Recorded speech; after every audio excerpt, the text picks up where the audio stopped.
11/5/2026 আজকে আমরা টুমলিং থেকে যাচ্ছি সান্দাকফু। দেখো সামনের ওয়েদারটা কি সুন্দর। মোটামুটি এই রাস্তাটা কিছু দূর গিয়েই সিঙ্গালীলা ফরেস্টে ঢুকবে, তো খুব বেশি দূর আমাদের যেতে হবে না এই রাস্তা দিয়ে। কিছুটা আগে গিয়েই আমরা সিঙ্গালীলা চেকপোস্টটা দেখতে পাবো। তো চলো দেখতে থাকো আমাদের সাথে। এই সামনের টার্নিংটা ক্রস করেই সিঙ্গালীলা চেকপোস্টটা চলে আসবে।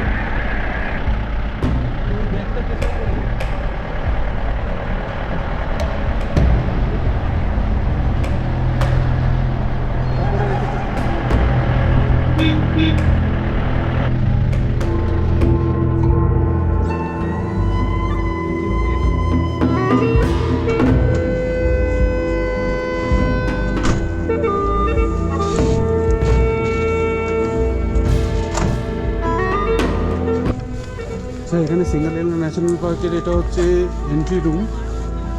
এটা এখানে এন্ট্রি করে দিয়ে তারপর যাব আমরা। তো এন্ট্রি রুমে কী কী লাগছে না লাগছে সেটা আমি পরে জানাচ্ছি।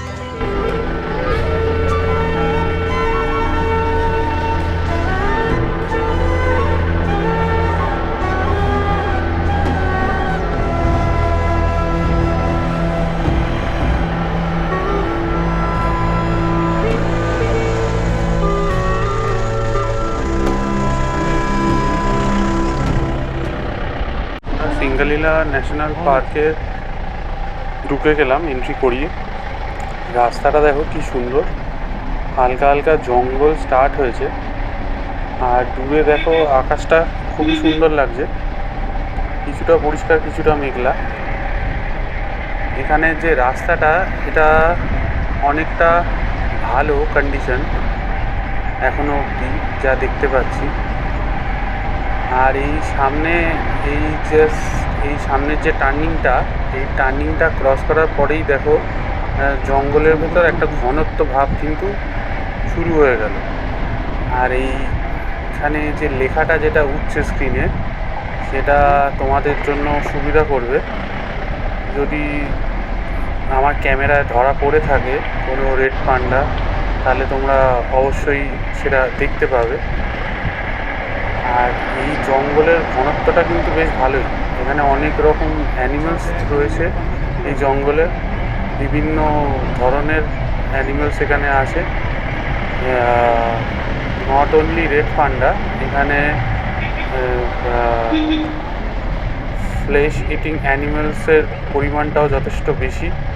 তো এটার কিছু স্ট্রিক্ট রুলস আছে, সেই রুলস মেনে এই জঙ্গলের রাস্তায় কিন্তু যাতায়াত করা হয়।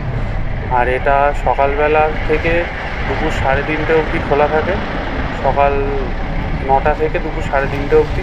তারপরে কিন্তু এই জঙ্গলের রাস্তা বন্ধ করে দেওয়া হয় ফর ভিজিটার্স। তো সেইটা মাথায় রেখে কিন্তু তোমাদের ওপর নিচ আপ ডাউন তোমাদের টাইমিংটা মেনটেন করতে হবে।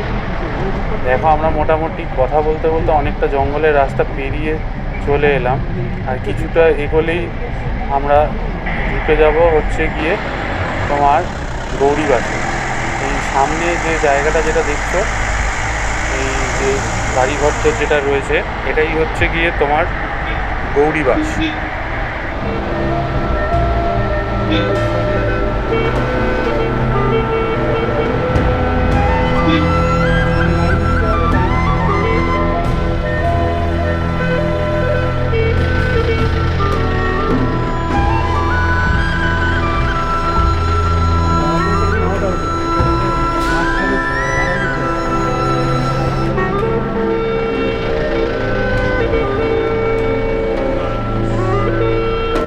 গৌরীবাসের পেছন দিকে মানে একটা সাইডে ক্যাম্প রয়েছে, এসএসবি ক্যাম্প। তো ওই দিকটায় বাদ দিয়ে ওই দিকে এখানে আসলেও কি ওই ফটো তুলো না প্লিজ, লেখা আছে ওখানে।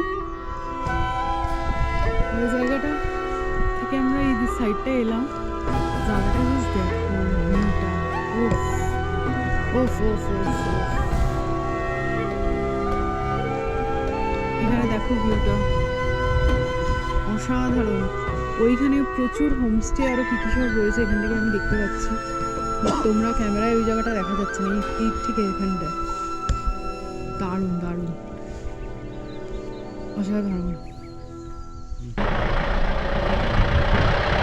গৌরীবাস থেকে আমরা বেরিয়ে যাচ্ছি। এখানে কিছুক্ষণ আমরা একটু ব্রেক নিলাম, আমাদের ড্রাইভার দাদা এখানে খাওয়া দাওয়া করলো। তো তারপর এখন আমরা বেরিয়ে এগোচ্ছি সান্দাকপুর দিকে। দেখো হঠাৎ করে যেই গৌরীবাস থেকে যেই আমরা বেরোনো স্টার্ট করলাম, দেখো রাস্তাটা কতটা চড়াই হয়ে গেল।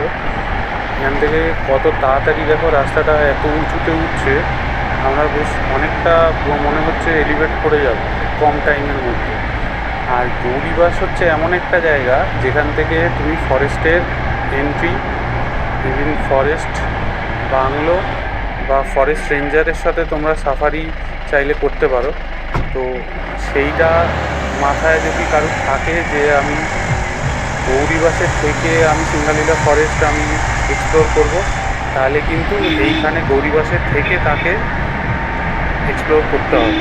আর গৌরীবাস হচ্ছে ideal for the bird watching. Bird ওয়াচিংটা এখানে খুব সুন্দর গৌরীবাস থেকে।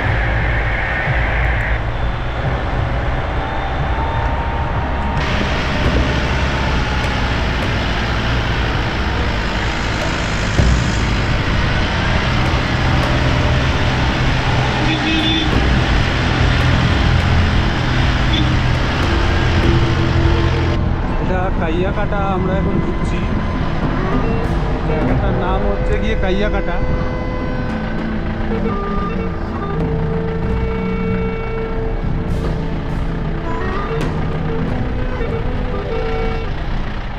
কাইয়াকাটা জায়গাটায় দেখো প্রচুর কিন্তু থাকার অপশান আছে। তো চাইলে কেউ এখানে হল্ট করতে পারো, যাদের ধরো 11th আওয়ারে আসছো, বুকিং নেই বা বুকিং কোথাও পাচ্ছ না, এই কাইয়াকাটায় থেকে যেতে পারো।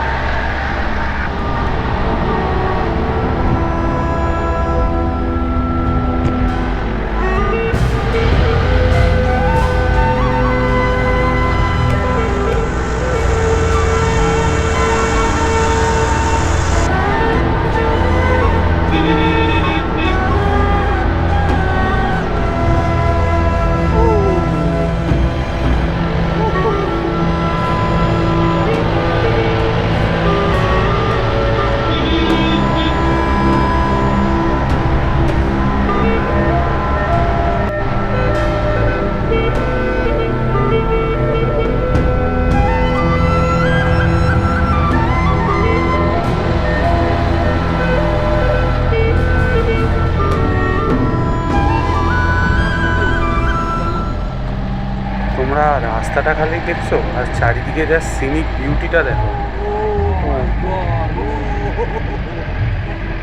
পুরো মারাত্মক লাগছে। তো আমাদের সাথে জুড়ে থাকো আর দেখতে থাকো আমাদের সান্দাকপুর ব্লগ। যদি ভিডিওগুলো ভালো লাগে তাহলে প্লিজ লাইক আর সাবস্ক্রাইব করতে ভুলো না।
এই সামনে যে টার্নিংটা আমরা দেখতে পাচ্ছি, এই টার্নিংটা ক্রস করে গেলেই হচ্ছে গিয়ে কালীপোখরি। আমাদের অপোজিট সাইডেই হচ্ছে গিয়ে কালীপোখরি। তো রাস্তাটা দেখো, এই কালীপোখরি থেকেই আসল মেন রাস্তাটা যেটা খারাপ হওয়া শুরু হয়। কালীপোখরির আগে অবধি মোটামুটি তোমরা যা দেখলে ভালোই রাস্তা এখনও অবধি যা আমরা পেয়েছি, কিন্তু কালীপোখরির পর থেকে মেন খারাপ রাস্তাটা শুরু হয়, কেন এই দিকে নেচারটা আরও বেশি মানে এখানে রাস্তা করলেও বরফ টরফ যেহেতু পড়ে, তো তাই জন্য রাস্তা খুব একটা থাকে না বেশি, তো নষ্ট হয়ে যায়। তো এই জাস্ট আমরা কালীপক্ষী দেখো ঢুকছি, আর জায়গাটা দেখো কি সুন্দর লাগছে, কালীপক্ষী ঠিক ঢোকার মুখের জায়গাটা। কালীপক্ষীর একটা কথা রয়েছে যে এখানে নাকি শিবের পা পড়েছিল, যেখান থেকে এই মেন লেক বলো বা এই পুকুর বা পুকুরি যেটা সৃষ্টি হয়েছে। তো এর জলটা যেহেতু কালো, তাই জন্য একে বলা হয় কালী পুকুরি। এর আরেকটা ভাগ রয়েছে নেপালের সাইডে, মানে এরকমই একটা সেম প্রক্রিয়া আছে, সেটা নেপালের সাইডে। আর এটা হচ্ছে আমাদের ইন্ডিয়া নেপাল বর্ডার, মানে ইন্ডিয়ার সাইডটা হচ্ছে কি কালী পুকুরিটা মেন পড়ে। এই অপোজিটের যে রাস্তাটা যেটা দেখলে, ওটাই হচ্ছে গিয়ে নেপাল যাওয়ার রাস্তা।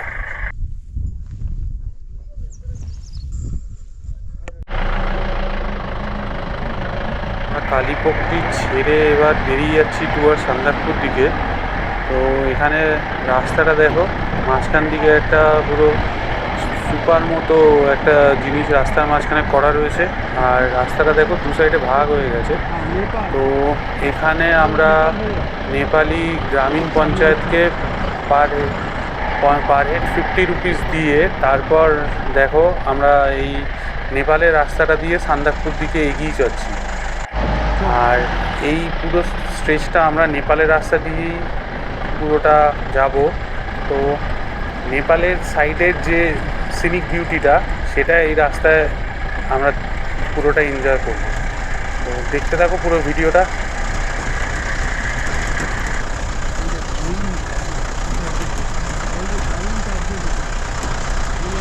ও আমরা কিন্তু নেপালের রাস্তার ভেতর দিয়ে যাচ্ছি।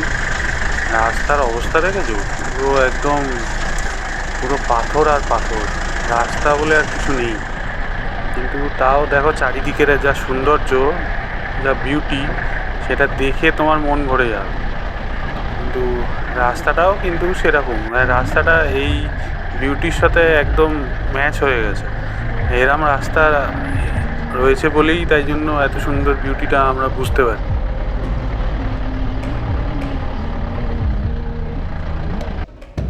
সান্দাকফু যেতে যেতে আমরা একটু নামলাম, এখানকার ভিউটা দেখে অসাধারণ। আমাদের গাড়ি দাঁড়িয়ে রয়েছে এদিকে, আর ক্যামেরা কতটা জাস্টিফাই করতে পারছি জানি না। অসাধারণ। এখানে সামনে এই ফুলগুলো দেখো, এই যে ফুলগুলো,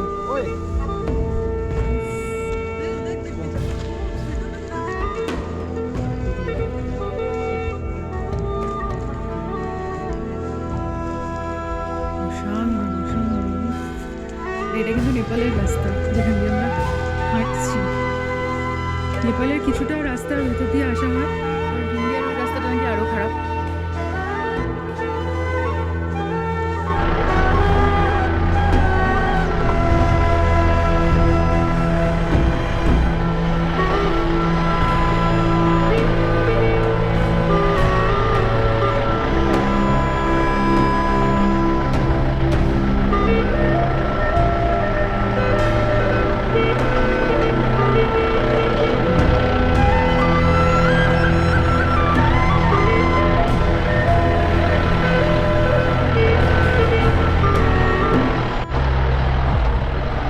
সান্দাকপুর দিকে যত এগোচ্ছি, রাস্তা তত অতীব খারাপ হতে থাকছে।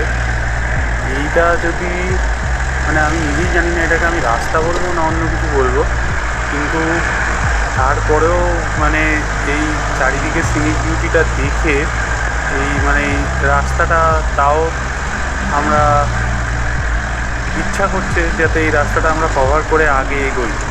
কিন্তু এটা কিন্তু কোনো মতেই রাস্তা বলা চলে না, এটা পাথর ভেঙে বা যতটা ইয়ে করে রাস্তা বা করা হয়েছে, ঠিক ততটাই এখানে রাস্তা বলে এরা বলছে। বাকি রাস্তা বলে কিন্তু এখানে কিছুই নেই।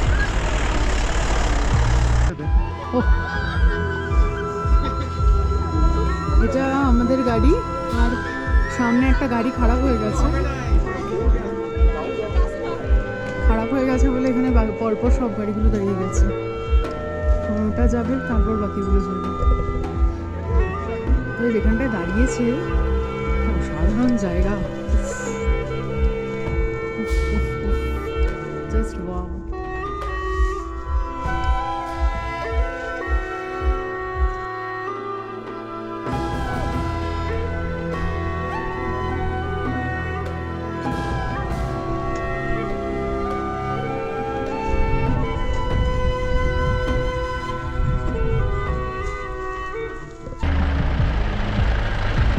গাড়িটা ঠিক হয়ে গেছে, যে গাড়িটা খারাপ হয়েছিল, তো সেই গাড়িটাকে ঠিক করে এবার পরপর আমাদের গাড়িগুলো ছেড়ে দিল।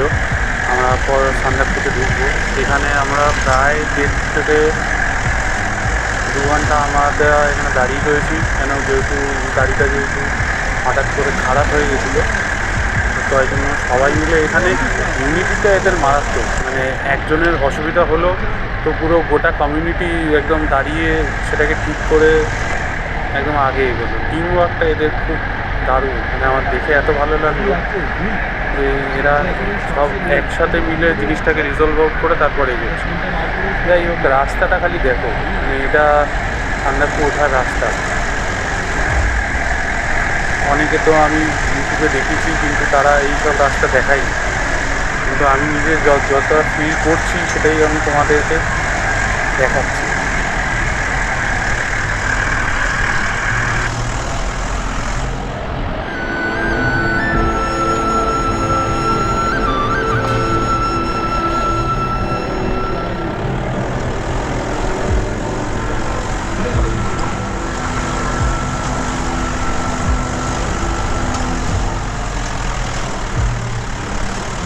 এইটা নাকি রাস্তা, তাহলে এইটা যদি রাস্তা হয় তাহলে রাস্তাকে আমি তাহলে কী বলবো জানি না, কিন্তু এখানে 4x4 যেহেতু আছে এই জন্য গাড়িগুলো দেখো পরপর কী সুন্দর উঠছে, নিচ থেকে ল্যান্ডওভারটা উঠছে তোমরা দেখলে, মানে অসাধারণ। এদের যা হাতের যা দক্ষতা, সেটা নিয়ে কোনো কথা হবে না। মানে এত সুন্দর ব্যাপারটাকে ওরা হ্যান্ডেল করছে যে আমার একটু কোনো ভয় লাগেনি যে না আমি ওর উপর ভরসা করতে পারছি না, বা আমি রাস্তা দিয়ে যাচ্ছি কী হবে না এইসব চিন্তা করি। হাতের দক্ষতা অসাধারণ, কেন যে রাস্তা দিয়ে আমরা যাচ্ছি, মানে পাথরের রাস্তা দিয়ে যেটা দিয়ে যাচ্ছি, সেটা তো মানে কল্পনাও করা যায়।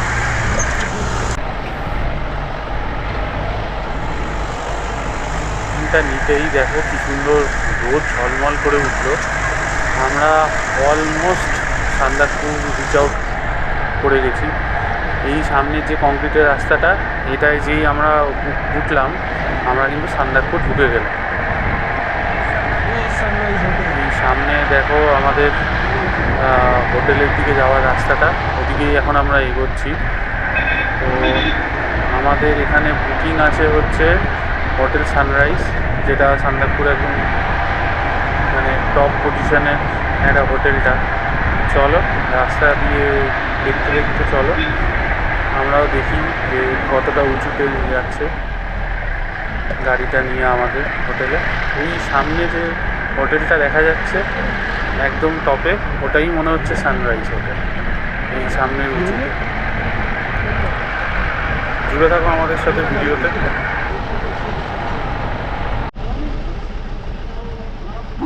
আমরা চলে এসেছি সান্দাকফু।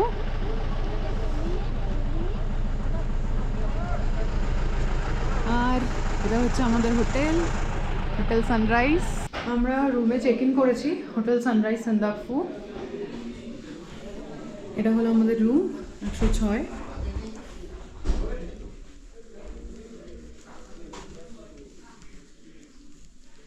এখানে ডাবল বেড আছে একটা, এই আর এটা কোনো ভিউ নেই এখানে, এটা একদম নিচের রুম, একদম নিচে। ছোটো ছোটো পুচকি পুচকি কতগুলো পাপ্পি বসে আছে এখানে, কি মিষ্টি, পরে ওগুলোকে চটকাবো। আচ্ছা, এই হচ্ছে ভিউ। এখানে ওদের জামা কাপড় টানানো একদম তলায়, নিচের রুম। ঠিক আছে, এক রাতের জন্য অসুবিধা নেই।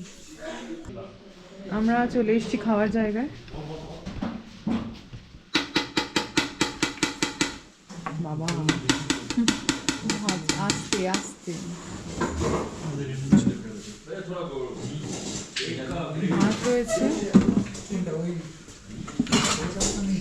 ডাল আছে,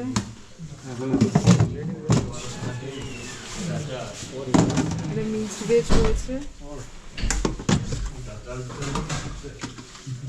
মিক্সড ভেজ দু রকমের রয়েছে, ফুলকপি টুলকপি দিয়ে আছে দেখছি, নাকি একই জিনিস হয়তো দুটো আছে।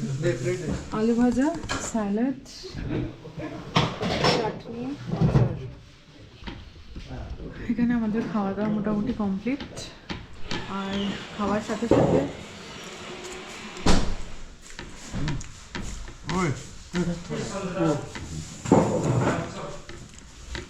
এখানে খাওয়ার সাথে সাথে এরকম একটা ভিউ আসছে।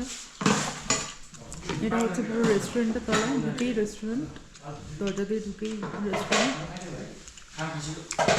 খাওয়া দাওয়ার কোয়ালিটি ভীষণ খারাপ। কেমন খেলি বল? মোটামুটি খুব একটা ভালো, এর থেকে টুমলিংয়ের খাওয়া ভালো। টুমলিংয়ের সুপার লজের খাওয়া অনেক বেটার এর থেকে। আর আমি এটাকে আলু ভাজা বলেছিলাম, এটা অ্যাকচুয়ালি কচু ভাজা। আর একটা হচ্ছে দুটো মিক্স ভেজ বলেছিলাম, একটা হচ্ছে ফুলকপি আলু ফালু দিয়ে ভাজা কি তরকারি, আর একটা ভেন্ডির তরকারি। সব কটা খাওয়াই ফালতু খেতে। আমরা সান্দাকফু আমাদের হোটেল থেকে বেরোলাম, বেরিয়ে এবার যাচ্ছি আলের দিকে। আল হচ্ছে এমন একটা জায়গা যেখানে ওপর থেকে মেঘটা দেখা যায়, আর তার সাথে সানরাইজটাও দেখা যায়। তো ওয়েদারটা খারাপ ছিল। এই যে হোটেল, আর আমরা এদিক থেকে বেরিয়ে যাচ্ছি আলের দিকে। আমরা এই রাস্তাটা দিয়ে যাচ্ছি আলে। রাস্তার অবস্থা ভয়ঙ্কর, যেরকম সান্দাকফু আসার রাস্তাটার অবস্থা কিন্তু সেরকম একই।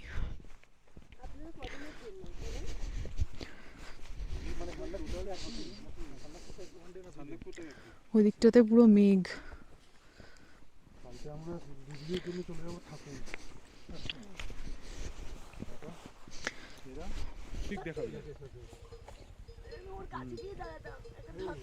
এখানে একটা ইয়াক রয়েছে, এই যে ঘাস খাচ্ছে।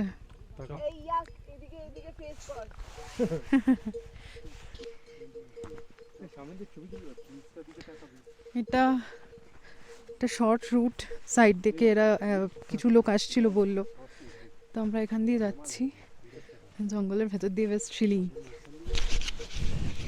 বেশ থ্রিলিং লাগছে ব্যাপারটা। রাস্তাটা জাস্ট দেখো, এই বাবা।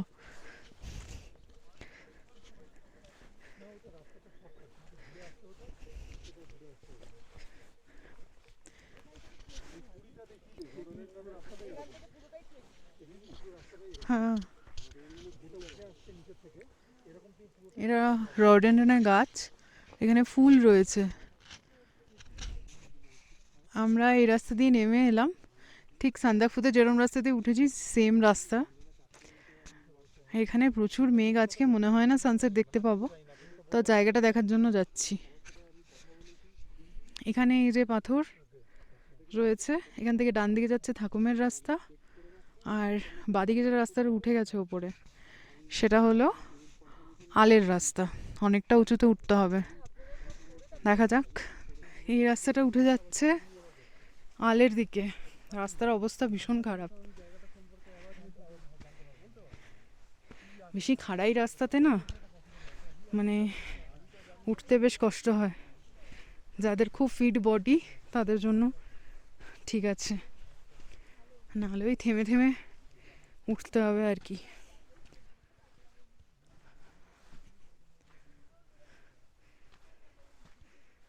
তবে একটা জিনিস, সানসেট দেখে ফেরার পথে অন্ধকার হয়ে গেলে এই রাস্তা দিয়ে কিন্তু অন্ধকারের মধ্যেই ফিরতে হবে। আর একটা অপশান আছে, যে গাড়ি করে তোমরা সান্দাকফু আসবে সেম গাড়িতে আল যেতে পারো। এই রাস্তা দিয়েই গাড়ি যাবে, কিন্তু তার জন্য আলে যাওয়ার জন্য এক্সট্রা 1000 রুপিস ড্রাইভারকে দিতে হবে, তবে গাড়ি করে যেতে পারবে। এখান থেকে আল ওই 1.5-2 কিলোমিটার, তবে পাহাড়ি রাস্তায় 1.5-2 কিলোমিটার মানে অনেকটা, কিন্তু not a matter of joke.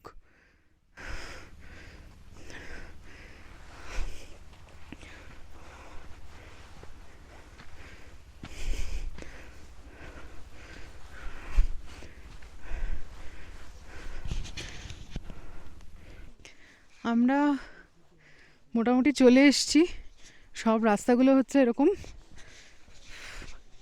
এটা এখন নিচের দিকে নামছে রাস্তাটা। এই ধারটা দেখো কি সুন্দর লাগছে দেখতে, প্রচুর মেঘ, বাট প্রচুর মেঘ। জানি না আমরা গিয়ে দেখতে পাবো কিনা, মনে হচ্ছে না দেখতে পাবো। এক যদি মেঘটা কেটে যায় কিছুক্ষণ ওয়েট করব, আর বেশিক্ষণ ওয়েট করব না, কারণ হচ্ছে অন্ধকার হয়ে গেলে এই রাস্তা দিয়ে, দেখছো এই রাস্তা, ফেরাটা খুব মুশকিল।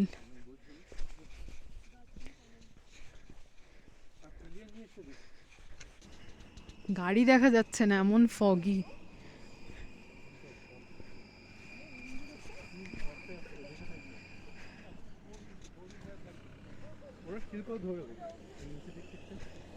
হ্যাঁ,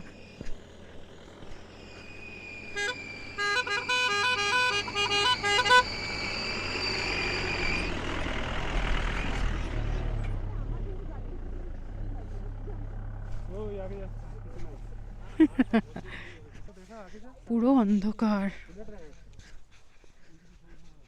ওই যে পিলারটা, ওই জায়গাটা হচ্ছে আল, আর আমরা ওই দিকটাই যাচ্ছি। এখানে কিছু হোমস্টে রয়েছে, চলেই এসছি মোটামুটি।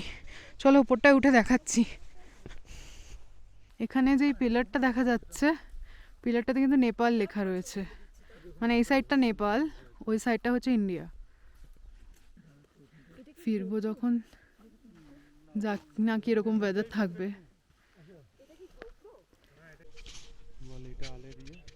আমরা এই দিকটা দিয়ে এলাম সোজা, ওখানটায় এই যে এখানে যে ছোট ছোট ঘরগুলো দেখা যাচ্ছে, ওখান থেকে চাও খেলাম। আর এটা হচ্ছে আলের ভিউ পয়েন্ট। এখান থেকে উঠবো, দেখি ওপর দিয়ে কি দেখা যায়। পুরো মেঘলা, জানি না দেখা যাবে কতটুকু। সূর্য দেখা যাচ্ছে হালকা হালকা। এটা হলো আলের ভিউ পয়েন্ট। আর পরিষ্কার যদি ওয়েদার থাকতো তাহলে এইখানটা থেকে পুরো কাঞ্চনজঙ্ঘা দেখা যেত, বাট আজকে ওয়েদারের অবস্থা দেখতেই পাচ্ছ কি দশা, ফলে কিচ্ছু দেখার ব্যাপার নেই। জাস্ট জায়গাটা দেখলাম আর ভালোই লাগলো। ট্রেকিং করে প্রায় 1.5 কিলোমিটার বলে, বাট আমার তো 2 থেকে 2.5 কিলোমিটার মনে হলো, 3 কিলোমিটারও হতে পারে। তো যাক, ভালোই লাগলো। এবার আমরা নেমে যাচ্ছি। নেটে দেখাচ্ছে যে 6:30টায় সানসেট হবে, কিন্তু যা ওয়েদার হয়ে যাচ্ছে সানসেট দেখার কোনো ব্যাপার নেই, অন্ধকার হয়ে যাবে। ফলে এই রাস্তা দিয়ে নামতে খুব অসুবিধে। তার থেকে আমরা নেমে যাই, চলে যাই, আস্তে আস্তে নামতে থাকি, সেটাই সুবিধে। চলো আবার তাহলে সান্দাকফুতে গিয়ে দেখা হচ্ছে।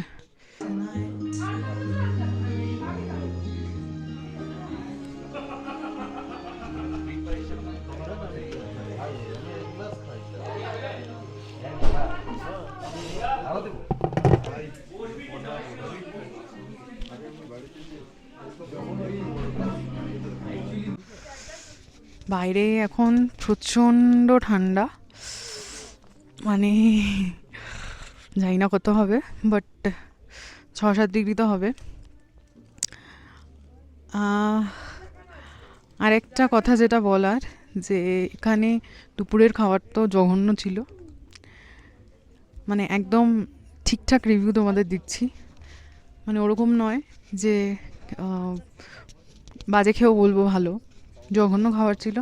সন্ধেবেলা পাকোড়া ছিল, ভেজ পাকোড়া, মিল্ক টি আর নর্মাল ব্ল্যাক টি ছিল। এবার পাকোড়ারগুলো এক তো ছোটো সাইজ, তাও আবার 4 পিস, তার বেশি তুমি নিতে পারবে না। অথচ রেখেছে বাফেট হিসেবে ওটা। তো আমি বললাম যে বাফেটে রাখার মানেটা কি।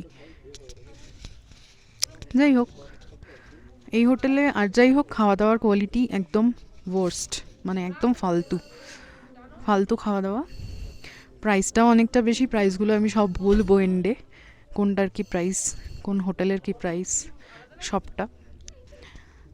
আর এখন একটু বাইরেটা দেখাই। এই হচ্ছে হোটেলটা, আলো জ্বলছে সামনে, ওই যে। এখানে লাইটের খুব সমস্যা, ভোল্টেজ খুব ডাউন, আর জলেরও সমস্যা। মানে এটা সানরাইজ হোটেল সান্দাকফু, জলের খুব সমস্যা। কোমোটে ফ্ল্যাশ নেই, ফ্ল্যাশ করতে পারবে না, তোমার বাল্টি ইউজ করতে হবে। আর এদিকে এই আর কি, আর কিছু দেখা যাচ্ছে না আপাতত, অন্ধকার চারিদিকে। আমাদের সামনে একটা ক্যাফে আছে, ওখানে যাওয়ার ইচ্ছা আছে, চলো যাই, একটু দেখাচ্ছি তোমাদেরকে। আমরা এখানে একটা কাছেই একটা ক্যাফেতে চলে এলাম। ক্যাফেটার নাম হচ্ছে শেরপা চ্যালেট, ভি সান্দাকফু লেখা। ওদের এরকম একটা ক্যাফে রয়েছে, ভেতরে গান চলছে।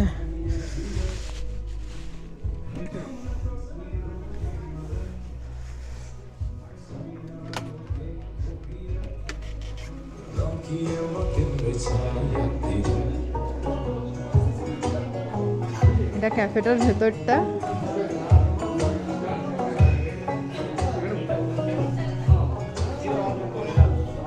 এখানে কিন্তু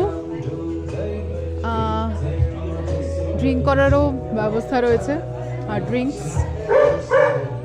একটা ইন্টারেস্টিং জিনিস দেখাই, সেটা হচ্ছে এটা, তা একটা না, দুটো।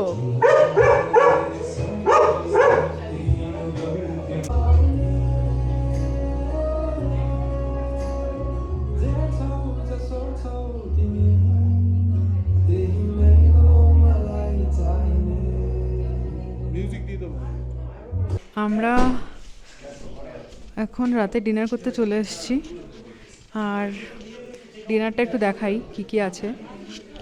চাউমিন আমি নিয়েছি, সায়মও তাই নিয়েছে, আর এখানে রয়েছে হচ্ছে চিলি চিকেন। এটাই ডিনার। আমাদের খাওয়া দাওয়া কমপ্লিট, এবার সোজা ঘরে চলে যাবে। এখন মোটামুটি এখানে 2-3 ডিগ্রি তো হবে ঠান্ডা, প্রচণ্ড ঠান্ডা লাগছে। খাওয়া দাওয়া কমপ্লিট করে নিয়ে, মানে খাওয়া দাওয়া, সরি ভুলভাল বলছি, সকাল থেকে এত টায়ার্ড। খাওয়া দাওয়া কমপ্লিট হয়ে গেছে, দেখালাম অলরেডি। চিলি চিকেন আর চাউমিন নিয়েছিলাম। চাউমিনটা মোটামুটি ছিল, চিলি চিকেনটাও মোটামুটি। এখানে খাওয়া দাওয়া একদম ভালো না, আগেও বলেছি। তবে সকালবেলা যে অখাদ্য খাবার ছিল তার থেকে বেটার। বিকেলবেলা যে স্ন্যাক্স দিয়েছিল সেটাও অখাদ্য ছিল, আর কোয়ান্টিটি খুব কম এখানে। তো আমার জন্য ঠিক আছে, যারা একটু বেশি লাগে তাদের জন্য একটু অসুবিধা। যাই হোক, আজকে সেই সকাল 5টায় উঠেছি, আর এখন প্রায় 10টা বাজে। প্রচণ্ড ঘুম পাচ্ছে। তারপরে ট্রেক করে আলে গেছিলাম, এসছি, সব মিলিয়ে আর কি। তো দেখা হচ্ছে কাল সকালে, মানে সান্দাকফুতে।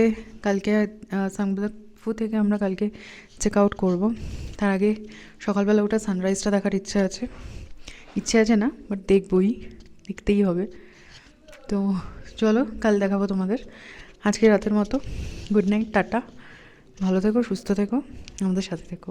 এখন বাজে 4:45। Good morning from sunrise hotel Sandakphu. আমরা 4:45টার সময় চলে এসেছি, আর এখন এরকম দেখা যাচ্ছে। এখনও পুরোপুরি সানরাইজ হয়নি, এখানকার ভিউ এখন এরকম।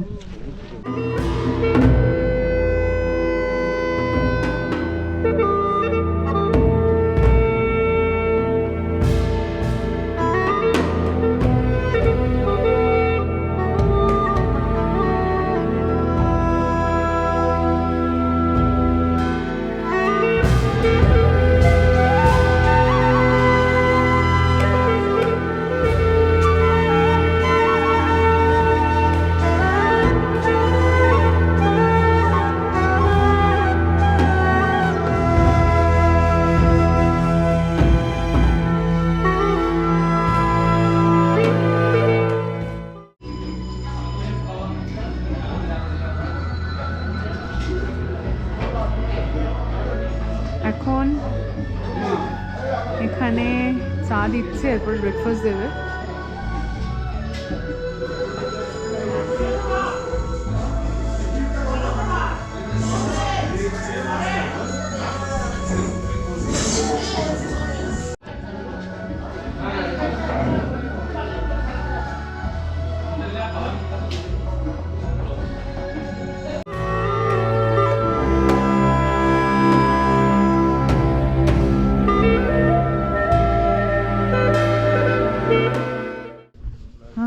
আমরা এখন রয়েছি সানরাইজ হোটেলের বাইরে। দেখা একটু বাইরের ভিউটা। সকালবেলা কাঞ্চনজঙ্ঘা দেখা যাচ্ছিল, তো ছাদ থেকে তোমাদেরকে অলরেডি দেখিয়েছি। বাইরেটা এখন মেঘে ঢেকে গেছে পুরো। আর এই হচ্ছে হোটেল সানরাইজ। যেটা বলছিলাম, এখানে খাওয়া দাওয়া মানে একদম ভালো নয়। দুপুরবেলা যেটা খাইয়েছে একদম অখাদ্য খাবার। মানে আমি বলবো তোমরা যদি এখানে আসো, মানে এটা অনেস্ট রিভিউ একদম, সানরাইজ হোটেলে থেকো না। শুধুমাত্র ভিউ পাওয়ার জন্য লোকে সানরাইজ হোটেলে আসে। এখানে এটা টপে এই যে ছাদ দিয়ে যে ভিউটা আসে সেইটা দেখার জন্য।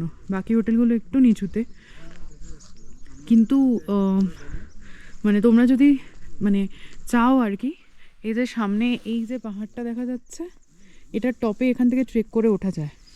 ওই টপে গিয়ে কিন্তু ভিউ পাওয়া যায় ওইখানটাতে গিয়ে। এখান থেকে ট্রেক করে ওঠার জায়গা আছে, এই সাইড দিয়েও ওঠা যায়, ওই জঙ্গলের ভেতরটা দিয়েও ওঠা যায়।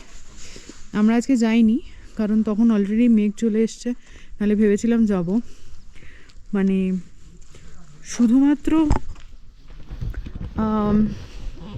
শুধুমাত্র তোমার ইয়ের জন্য, ভিউর জন্য আর কি, সানরাইজ হোটেলটা একদম ভালো নয়। এখানে মানে টয়লেটে তোমার ফ্ল্যাশ নেই, তোমাকে বালতি দিয়ে দিয়ে জল দিতে হবে বারবার। টয়লেটে জল যাওয়ার কোনো জায়গাই নেই, কোনো আউটলেট নেই টয়লেটে। মানে বালতি দিয়ে দিলেও তো একটু জল পড়তে পারে, তো সেই জলটুকু যাওয়ারও জায়গা নেই, এমন অবস্থা। তার মধ্যে খাওয়া দাওয়া মানে ভীষণ খারাপ। দুপুরবেলার রাতেবেলার খাবারটা তাও মোটামুটি চাউমিনটা করেছিল, কিন্তু দুপুরবেলা তো একেবারে মানে জঘন্য খাওয়া দাওয়া ছিল। আর চিকেন মানে রিফিল করা, যেটা কি বলবো, বলছে কম মানে মোটামুটি 7-8 পিস করে চিকেন দিয়েছে, বাট চিকেনের পিসগুলো বিশ্বাস করো মানে এত ছোট চিকেনের পিস আমি এখানে ফার্স্ট টাইম এসে দেখতে পেলাম, এত ছোট। যাই হোক, ঠিক আছে, একবার এসছি, আর সেকেন্ড টাইম এই হোটেলে অ্যাটলিস্ট নয়, এই আর কি। আর আজকে আমরা চলে যাবো এখান থেকে থাকুম ভ্যালিতে। এরপরে আমাদের ব্রেকফাস্ট আছে এখানে, ব্রেকফাস্ট খেয়ে তারপরে বেরোবো। ব্রেকফাস্টে কী দিচ্ছে না দিচ্ছে সেটা দেখাবো। একটু আগে চা দিল, মানে মর্নিং টিটা ছিল, মানে কোনো কিছুই ভালো না, চাটাও ভালো ছিল না। আর একটু হচ্ছে সব কিছু কস্টলি, ভীষণ কস্টলি। মানে 8 পিস মোমো, মানে ভেজ মোমো এখানে 200, চিকেন মোমো হচ্ছে 300। যেটা তুমি পাশে যদি ক্যাফেটায় যাও, কালকে আমরা ভেজ মোমো খেয়েছিলাম ক্যাফেটাতে 100 ভেজ মোমো, আর চিকেন মোমো 150। তো যাই হোক, ঠিক আছে, তো চলো। আর মোটামুটি কত কী খরচা হচ্ছে না হচ্ছে সেগুলো তো থাকবেই ভিডিও শেষে, তার জন্য দেখতে হবে পুরো ভিডিওটা। চলো, টাটা।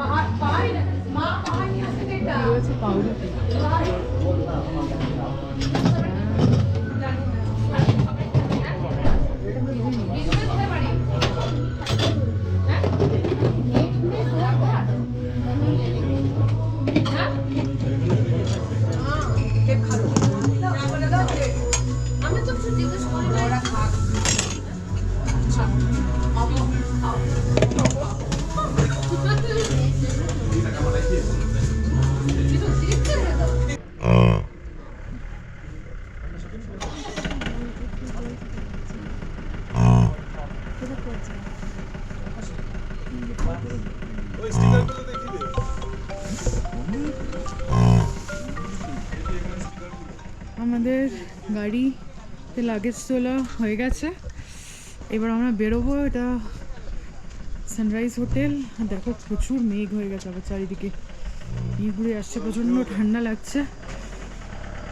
আর এখানে যারা আসে তারা সবাই এখানে স্টিকার লাগিয়ে যায়, তো আমরাও আমাদের স্টিকার লাগিয়েছি এখানে। এটা তোমরা আসলে দেখতে পাবে। আর এখন আমরা বেরিয়ে যাচ্ছি থাকুম ভ্যালির দিকে। চলো তাহলে যেতে যেতে কথা হচ্ছে। আর মেঘে পুরোটা ঢেকে গেছে, মেঘে পুরো ঢেকে গেছে, দেখো চারিদিকটা। এই সামনে থেকে কাঞ্চনজঙ্ঘার ভিউ আসে, কিচ্ছু এখন দেখা যাচ্ছে না।